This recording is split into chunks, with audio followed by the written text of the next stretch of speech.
Assalamu alaikum everyone. How are you all? I hope that you all are doing fantastic. I'm also doing fantastic by the grace of Almighty Allah.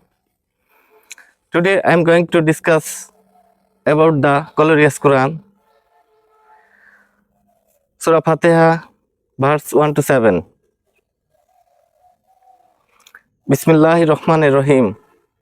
In the name of God, the most compassionate, the most merciful. Alhamdulillahi Rabbil Alameen. All praise is for God, the Lord of all worlds.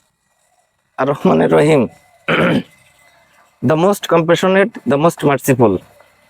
Malik Yawmiddin, master of the day of judgment. Iyyaka na'budu wa iyyaka nasta'in. You alone we worship, and you alone we ask for help. Ihdina siratal mustaqim. Guide us the straight path.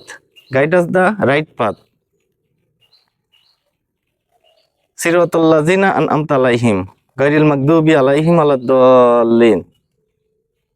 The path is blessed, not those you are displeased or those who are astray. Allah Hafiz.